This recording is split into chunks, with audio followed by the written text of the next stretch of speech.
everyone, I hope you're all well. Now today we're going to be subtracting fractions, okay? So when we're subtracting fractions, we need to make sure that the bigger fraction is first, okay? Because when we're subtracting, we always subtract the smaller fraction from the bigger fraction. So in this case here, we've got 9 twelfths, take away 5 twelfths. So 9 twelfths is the bigger fraction, and then 5 twelfths are smaller fraction. So we're ready to subtract. So if you think back to yesterday, when we were adding fractions, it's going to be quite similar. Some of the rules we must remember. So yesterday, we had to make sure that we kept the denominator the same and we only added the numerator. But today, it's going to be much the same thing, but instead of adding, you're going to be subtracting. So 9 twelfths take away 5 twelfths. So they're both speaking the same language. They both have the same denominator. So that tells me I'm keeping the denominator the same, and it's going to stay at 12. Okay? So see, 12, 12, 12. Doesn't change. Now with the numerators, so we're subtracting the numerators today. So it's going to be 9, take away 5, which is going to be how many twelfths? 4 twelfths. Okay? So doing the same things we were doing yesterday, but we're subtracting today. So try not to make that mistake. Don't add instead of subtracting.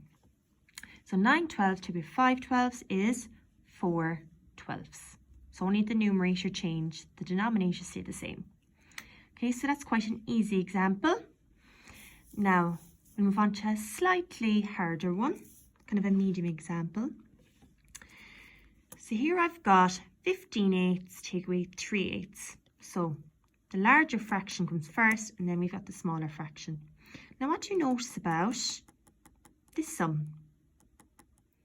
What's 15 eighths? What does it look like? 15 eighths is an improper fraction. Okay, it's an improper fraction. So here, I must check if the denominators are the same. And yes, we've got 8 and 8. They're speaking the same language. So that means we keep our denominator the same. So 8, 8, 8. All right. Now the same with our numerators. I'm going to subtract them. Even though it's 15 eighths, we don't need to change it to a mixed number here. Okay, because it's already made quite easy. It's a bit easier for us already. So all we have to do is just subtract the numerators. So 15 take away 3 eighths is equal to how many eighths? 12 eighths. So I've got 12 eighths, and I could change that to a mixed number if I wanted to. So what's 12 eighths as a mixed number? So in 12, I can get 1 whole of 8. So 1 8, 1 whole of 8. Okay, so 8 eighths is 1 whole. And how many eighths do I have left over? So if I have 8 eighths and 1 whole, I have how many eighths left over? I've got 4 eighths left over. So 1 and 4 eighths. So 8 eighths plus 4 eighths gives me 12 eighths. Now, could I simplify this again? I think I can. Think back to simplifying. So 4 eighths, which we know is belonging to the half family. So 1 1/2. Okay? Right, let's move on to a harder example. Okay, so what have we got here? So here we've got 2 mixed numbers. Okay? So just like we did yesterday, I'm going to make it easier for ourselves to subtract. So we will change both these mixed numbers to an improper fraction. Right, so how do we change to an improper fraction? Okay, now some of you found this quite difficult. You're getting a little bit confused. So I'm going to show you very quickly about how we can do that easily. So 3 and 5 eighths. Okay, so you know that the 3 stands for 3 wholes, doesn't it? Right? We're dealing with eighths here. So So I've got 3 wholes of 8. So we know that 1 whole, so we know that 1 is equal to 8 eighths. But we've got 3 wholes here. So how many eighths is that going to be? So all I'm going to do, I'm just going to multiply 3 by 8. What does that give me? How many eighths do I have there? So if I multiply 3 by 8, that gives me 24 eighths, doesn't it? 24 of 8 is 3 wholes. Okay? So in those 3 wholes, I have 24 eighths. Then I must add on the 5 eighths here. So how many eighths is that altogether? That is going to be 29 eighths. Okay? So all I did, I multiplied the denominator by the whole number, and then I added on the numerator. Okay? So 3 by 8 is 24, plus 5 is 29. It's 29 eighths. So 29 eighths, take away 2 and 7 eighths. So I'm going to do the same thing again. I'll multiply the denominator and the whole number.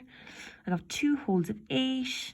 So we know that 1 whole is equal to 8 eighths. So that means 2 wholes of 8 must be 16 eighths. So 2 by 8 is 16.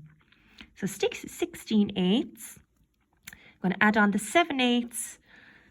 And that's going to give us 23 eighths.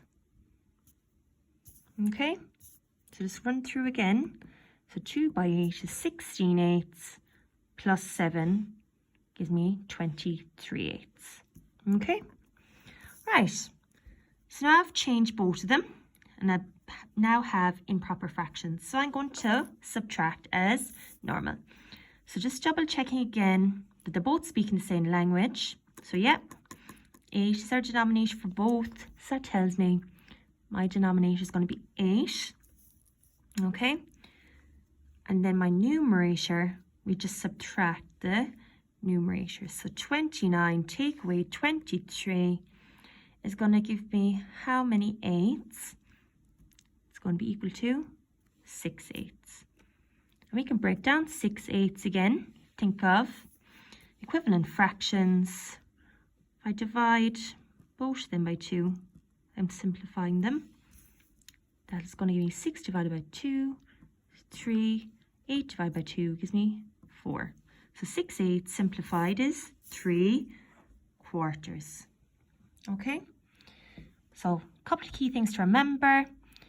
We keep the denominator the same. This does not change. Okay? I saw a couple of people yesterday. They made some mistakes with this.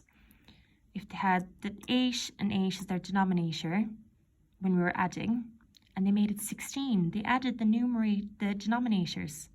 You do not add or subtract the denominators. You keep it the same. Okay, so 8, 8, 8. But the numerator changes, we subtract or add the numerator. Okay? So best of luck in your work. Bye for now.